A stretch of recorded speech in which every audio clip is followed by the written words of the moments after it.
Good afternoon and welcome to today's edition of NWCR's Removing the Liberal Blindfold for this, the 27th day of May in the year of our Lord 2021. Today's update comes from the Albuquerque Journal, and as I know, some will take notice of this, most will not, and all of the left will not. I was going to mention a person who commented stupidity on my update yesterday, but I decided not to give him the time of day on this. So on to the headline. Lives that mattered. A year after George Floyd's murder, families of people slain by police demand lasting change. The families came from all over the country to Minneapolis to honor George Floyd 1 year after his killing. They all had one tragic thing in common. Their loved ones' names became synonymous with a movement only because of their deaths. It is a fraternity, they said, that no one wants to be a part of. On the dais of the downtown Minneapolis hotel was the mother of Oscar Grant, killed by transit police in San Francisco Bay Area. Next to her was the mother of Eric Garner, killed by a New York City police officer in 2014, who was seated next to the mother of TRAYVON Martin, killed by a neighborhood watch coordinator in Florida in 2012. A few seats down from this was the mother of Daunte Wright, killed by a Brooklyn Center, Minnesota police officer last month. Present for panel discussion were even more who had suffered losses, family members of Jacob Blake and Breonna Taylor and Alvin Cole and Botham Jean and Corey Jones. The names have provided momentum for a movement toward police accountability and racial justice that has become more pronounced in the years since Floyd's death. The paper used the word killing by then Minneapolis police officer Derek Chauvin. And now to remove the liberal blindfold. All of this stuff shows that these people have a common thread in all of this. But the thing that none of this mentions is what these people were doing when they died at the hands of the police. And that has a lot to do with everything. We should all be bothered by the wanton violence of both sides here. But we have to start thinking about what all these people that I just named from the Albuquerque Journal's article were doing to cause their deaths. And the whole start of this racial thing is this. If the man George Floyd had been white or Mexican or Asian and was doing the things that Floyd was, and the result was the same from a white, black, or other cop, the story would have disappeared the next day, period. But because Floyd was black and a criminal, and the cop who held him down was white, the total blame for his death has been, and continues to be, Derek Chauvin, not the lethal amount of drugs in Floyd's system that would have caused his death anyway. In this article is no mention of the other things that have happened in this nation since. All of the deaths that have occurred because of Black Lives Matter and Antifa and their riots all over this nation, oh no, that doesn't matter now, does it?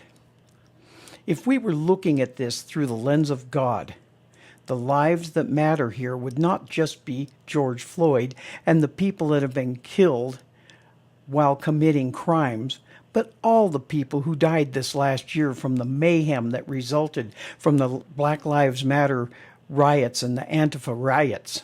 And yes, that's what they were riots, which were illegal.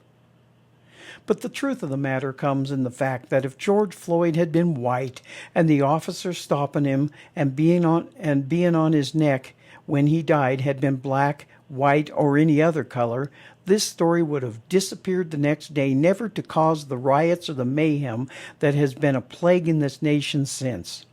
And it would never have gone to trial. This whole thing was racial from the first protest. From Proverbs 12, verse 19, the lip of truth shall be established forever, but a lying tongue is but for a moment. The problem comes in is that the truth gets told, and the lying tongues come out from everywhere, and there's so many of them that that moment seems to last forever. But now for the clarification of what I've been saying. George Floyd was breaking the law and on illegal drugs when the police stopped him and he was resisting arrest. If the police had done nothing and let Floyd do his criminal behavior, this would have turned out much different, with the police being the ones who died here. Derek Chauvin should have been given a sentence of manslaughter, not murder, but when the crowd's crowing for vengeance, things went totally out of control, and the police for the next year would be afraid of stopping riots and criminality, letting it rain in our streets for far longer than it should have, all the while morons like Ocasio-Cortez and other liberal socialists in our government started calling for the defunding of the police while beefing up their own protection protocols. Now, going back to some of these people, Oscar Grant, killed in 2009. On January 8th, 2009, BART's elected directors offered apologies to the victim's family. BART later filed a legal response to lawsuit that claimed that the shooting was a tragic accident and that Grant contributed to the fatal incident.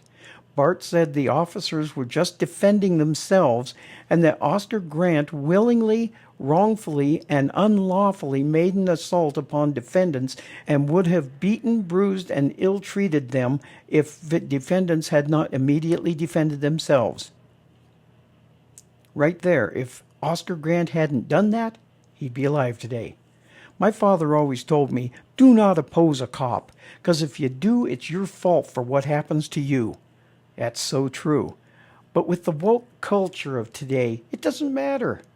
To you, if someone of color is killed while committing a crime, then the police officer or the person killing said criminal is to blame. On July 17, 2014, Eric Garner was killed in New York City, in a New York City borough of Staten Island, after Daniel Pantaleo, a New York City Police Department officer, put him in a prohibited chokehold while arresting him. Now, this was wrong, but this man resisted and the cops had to use force. In hindsight, we can see that the hold was placed on Garner was wrong. But in the heat of the moment, something the liberals love to talk about when they get caught was what caught this one police officer. He should never have done it. That was wrong. But the man was resisting. Daunte Wright. Body camera footage of the fatal encounter shows 3 officers around a stopped car. When another officer attempts to handcuff Wright, a struggle ensues. Taser, taser, taser, one of the officers is heard shouting. Another officer fires a single shot from her handgun. The car speeds away, and the officer is heard saying, "Holy expletive, I shot him." Authorities said the car was pulled over for having an expired registration, and after determining the driver had an outstanding warrant, police said they tried to arrest him. The driver then re-entered the vehicle, and an officer fired, striking him, the police said. The vehicle traveled several blocks before striking another vehicle. A female passenger sustained non-life-threatening injuries during the crash, authorities said. Dante's mother, Katie Wright, said the passenger was her son's girlfriend. Again, if the person hadn't resisted the police and hadn't been a criminal, things would have been much different. Court records show Wright had a criminal record after failing to appear in court on charges that he fled from officers and possessed a gun without a permit during an encounter with the Minneapolis police in June. In that case, a statement of probable cause said police got a call about a man waving a gun who was later identified as Wright. Now, it seems that everyone that the left falls behind to help and to put on the pedestal of hero worship are criminals who, after doing things they should not have been doing, suffered consequences. I think that if the left has their way, consequences for actions will disappear altogether, except when it comes to people of faith, whites, Asians, Mexicans, and others. To me, I was raised not to look at skin color and praise or not praise people because of their actions, not the color of their skin. I have always been that way, and it seems that the left has a different idea on this. Like I said before, if George Floyd had been white, this story would have ended the next day, and all this mayhem America has suffered because of it would not have happened. And the result of the George Floyd thing would still be just as terrible, but no one would care. Now, I may make a few enemies over this, but I can't help but believe the truth of this being that this whole last summer of riots and mayhem all over had nothing to do with anything but racism, racist actions that made people and the police afraid to counter because the left would not allow it. Thank you again for listening to us here at NWCR, where we strive hard to find the truth hidden by the lamestream lying media, and as I will always say, we will not be ruled. We are heard through Conservative Nation Media, or CNM, from behind the silver microphone of freedom with the voice of reason in this increasingly unreasonable world, where America always wins. Please subscribe to my Rumble account under the name of NWCR's Removing the Liberal Blindfold, and also my BitChute account with the same name. And I am now on Brighteon too, which is the new conservative replacement of YouTube, with the name Removing the Liberal Blindfold. Subscribe to these because I am now being shadow banned on Facebook and YouTube.